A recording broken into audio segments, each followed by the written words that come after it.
The way from social obscurity to social stardom has traditionally been even narrower than the straight gate and narrow way to salvation. However, iconic looks, talent, intelligence, and a heaping helping of golden luck have been known to buy one's way out and up. Emma Hamilton was born in 1765, among the working poor. Ordinarily, the nearest such a girl would have come to the aristocracy would have been cleaning up after them. She was working as a servant in London at 12, she moved on to a brothel, then an establishment known as the Temple of Health and Hymen.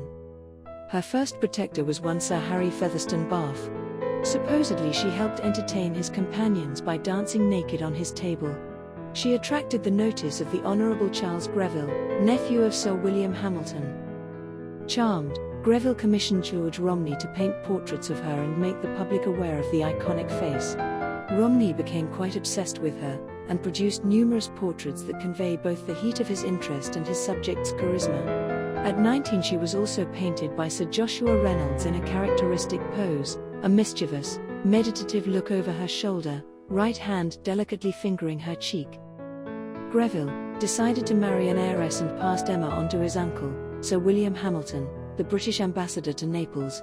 She impressed Hamilton and others with her artistic creativity as well as her beauty. For their pleasure, she performed what she called attitudes, an entertainment that sounds somewhat like Isadora Duncan's modern dance.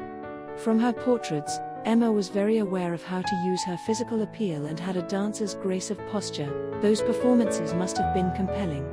Though artist Elizabeth Vigée Lebrun, who later painted 3 portraits of Emma, was not impressed with her act.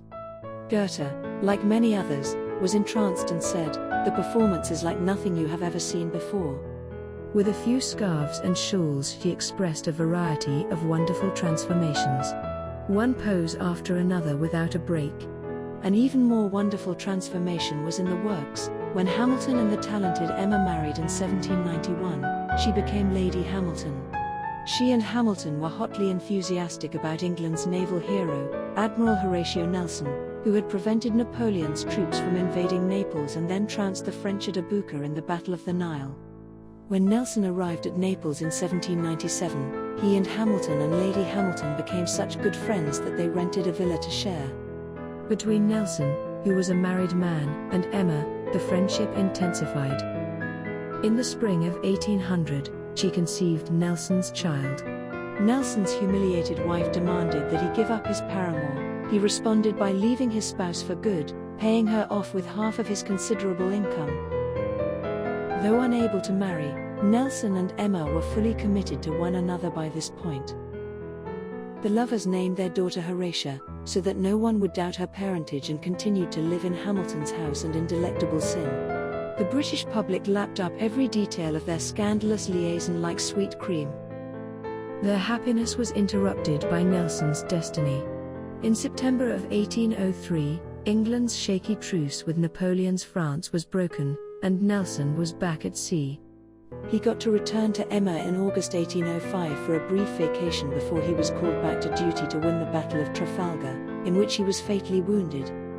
He had done his best to assure Emma's financial well-being in the event of his death, but the British government awarded the money to his family, and she lived in debt and misery until 1815.